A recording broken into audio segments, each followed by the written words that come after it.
You're listening to the AstroMommy Daily Horoscope, a forecast that hopes to shine a light in the dark, helping us all see where we've been, where we are, and where we're going. Whether you're a first-time listener or a long-time subscriber, thanks for being here. I truly appreciate you being in the AstroMommy community. I hope you enjoyed today's horoscope and card reading. If you would like to support the AstroMommy Newsletter, there are several ways to do so. Subscribe on Substack, share it with a friend, schedule a reading, check out my family's Etsy shop, Metaphysical Flamingo, or just leave a tip. Without further ado, here is the Daily Horoscope.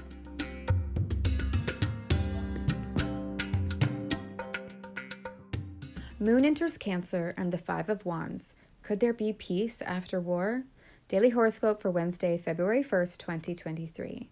Good morning, friends. Okay, let's get into the astrology. On Wednesday, the moon makes a hard square aspect to Neptune at 2 a.m. Eastern Time. We could feel this building up on Tuesday night as the moon entered the 3-degree range of engagement at around 8 p.m. Eastern Time last night. This transit could bring a feeling of loss, confusion, or self-deception. There could be an emotional disappointment, the desire to escape, or secrets that are revealed. Whatever this transit brings up for you, this could color the whole day on Wednesday. By the early morning at around 7 a.m. Eastern Time, the Gemini moon forms a trine to Saturn in Aquarius, bringing a seriousness to the morning that could be helpful and constructive, giving us the wherewithal to get our early morning to-do list accomplished. This could also be a coping mechanism for whatever feelings came up due to the square to Neptune that happened last night, so we could be more serious, stoic, and controlled emotionally. This could benefit us, or it could hinder the healing process by sort of depriving us of the needed emotions to process whatever it is that came up. By 1 p.m. Eastern Time, just a couple of hours before the moon changes signs, she forms a quincunx to Pluto in Capricorn, symbolizing the desire to completely get away from whatever deep emotional stuff is being unearthed. This transit could bring emotional stress, upheaval, and a feeling like we have to eventually face some fear that we would rather sweep under the rug. The sun in Aquarius forms a sextile to Chiron in Aries at 2:26 p.m. Eastern Time, shedding a gentle light on our wounds that provides a little bit of comfort and safety to heal whatever it is. Then the moon makes her ingress into the sign of Cancer, her home sign, at 3:11 p.m. Eastern Time. Things get much more familiar. The moon in Cancer feels at home and comfortable. She is able to call the shots, make decisions, and initiate the changes she wants to experience that will further her comfort. The Cancer moon is an emotional moon, but one that loves to nurture and care for others in a way that makes everyone feel welcome and at home. For the rest of the day, it is pretty much smooth sailing for the moon. The hard aspects will come tomorrow with a square to Jupiter and Chiron, followed by oppositions to Mercury and Pluto on Friday. But for today, there's a feeling of being at home and happy about it for the moon. Let's move on to the card for the day.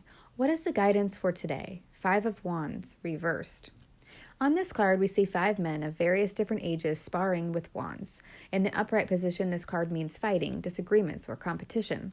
In the reverse position, it is all about internal conflict, fighting with yourself, or avoiding conflict with those around you who have big opinions about what you should or shouldn't be doing with your life.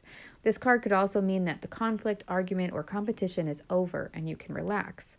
As the card for the day, I feel this means to check in with yourself and find out what this card means for you.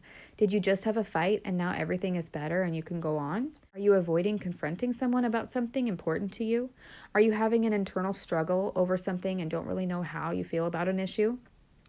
This card is an invitation to explore whatever level of conflict or tension you are experiencing right now, or whatever level of release you just had. There can be peace after the war if that is our intention, but we have to really want to cultivate that virtue and make the necessary changes within ourselves to be more peaceful.